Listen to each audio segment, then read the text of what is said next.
বৃহস্পতিবার কোচবিহার ঘাসবাজার ও কালচানি মোড় সংলগ্ন এলাকায় ভারতীয় জনতা তপশিলি মোর্চার পক্ষ থেকে অবস্থান বিক্ষোভ। মোট 7 দফা দাবির ভিত্তিতে অবস্থান বিক্ষোভ। মূলত এনআরসি নিয়ে রাজ্য সরকারের রাজবংশীদের হয়রানি, বিজেপি বিধায়কদের ওপর তৃণমূলের সন্ত্রাস, তপশিলি জাতিদের শংসাপত্র প্রদানে জালিয়াতি, রাজবংশীদের উদ্দেশ্যে কুরুচিকর মন্তব্য, তপশিলি শ্রেণীর লোকের ওপর তৃণমূলের সন্ত্রাস ও মিথ্যা মামলা সহ মোট 7 দফার ভিত্তিতে আজ তাদেরই অবস্থান বিক্ষোভ। কি জানাচ্ছেন তারাই অবস্থানী মঞ্চ থেকে, শুনুন বিস্তারিত। আজকে কুচবিহার জেলার তপশিলি মোর্চার পক্ষ থেকে তপশিলি জাতিদের বিভিন্ন দাবি দাবার ভিত্তিতে আজকে এই বিক্ষোভ কর্মসূচি। আপনারা জানেন যে কয়েকদিন আগে আমাদের মাননীয় মুখ্যমন্ত্রী তিনি রাজবংশী সম্প্রদায়ের বিরুদ্ধে তিনি কুরুচিকর মন্তব্য করেছেন যে রাজবংশীরা মুসলমান না হিন্দু তিনি জানেন না। তাহলে যিনি যে মুখ্যমন্ত্রী রাজবংশী সম্পর্কেই জ্ঞাত নয়, তাহলে রাজবংশী সম্প্রদায়ের তিনি উন্নয়ন করবেন কি করে? এটাই তো আমাদের কাছে আজকে বড় প্রশ্ন। তো শুধু তাই নয়, এখানে রাজবংশীদের বিভিন্নভাবে হেনস্থা করা হচ্ছে, কখনো এনআরসি, কখনো বাঙালি বিরোধী, বিভিন্নভাবে বিভ্রান্ত মিথ্যা প্রচার চালিয়ে যাচ্ছে তারা। বিষয়টা হচ্ছে যে আগামী দিনে পশ্চিমবঙ্গে 2026 সালে যে নির্বাচন হতে যাচ্ছে, সেই নির্বাচনে কেন্দ্রের বিরুদ্ধে তো বলার কিছু নেই। মানুষের কাছে কি বলবে, কি নিয়ে যাবে?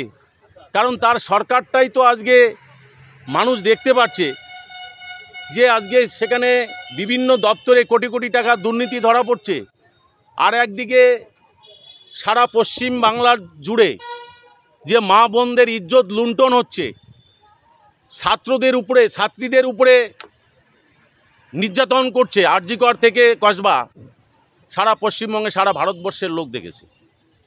তো শুধু সেখানে নয়, পার্ক স্ট্রিট, কালিয়াগঞ্জ, কুচবিহার থেকে একদম কাকদ্বীপ পর্যন্ত কোথাও বাকি নেই। আজকে যে সরকার চলছে তারা ভালো করে জানে যে আমাদের পাশে মানুষ নেই, তথা কুচবিহারের মানুষ তাদের পাশে নেই।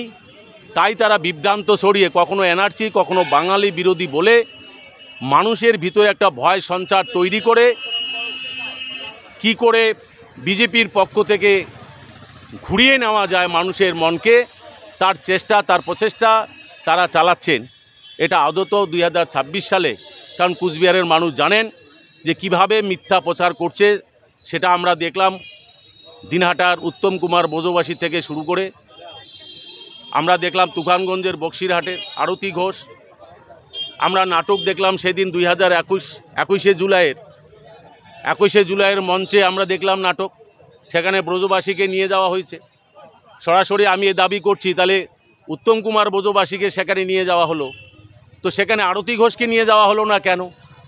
কারণটা কোথায়?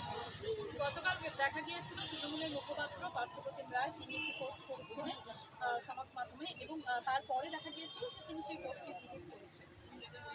ডিলিট না করে তো উপায় নেই, তিনি বিষয়টা জানতেনই না। আসলে বিষয়টা তা নয়, তারা বিভ্রান্তি ছড়াচ্ছেন। তো তৃণমূলের যে নেতা নেত্রীরা তারা বিভ্রান্তি ছড়াচ্ছেন। সেখানে বাঙালি বিরোধী বলে যে পোস্টটা হয়েছে গতকালকে, তিনি ডিলিট করেছেন, তিনি না জেনে না শুনে করেছেন।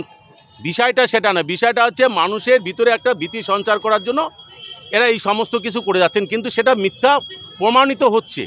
আমরা ধূপগুড়িতেও দেখলাম, অঞ্জলি শীলের বিষয়েও আমরা দেখলাম, আরতি ঘোষের ব্যাপারেও দেখলাম, ব্রজবাসীর ব্যাপারে দেখলাম। এই যে একটা আতঙ্কের পরিবেশ তারা বিভ্রান্তভাবে চক্রান্ত করছে, মিথ্যা অজুহাতে তারা মিথ্যা প্রচার করে তারা বিভ্রান্তি করার চেষ্টা করছে। কোচবিহারের মানুষ তথা পশ্চিমবঙ্গের মানুষ আগামী 2026-এ তার মুখ্য জবাব দেবে।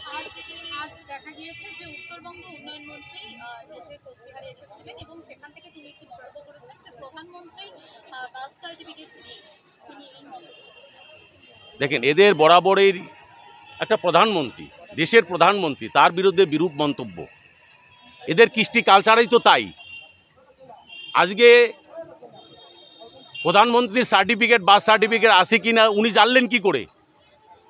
আমি প্রশ্ন করছি ওনাকে, ওনার বার্থ সার্টিফিকেটটা উনি কুচবিহারবাসীকে দেখাক, অন্য কাউকে দেখাতে হবে না, কুচবিহারবাসীকে দেখাক।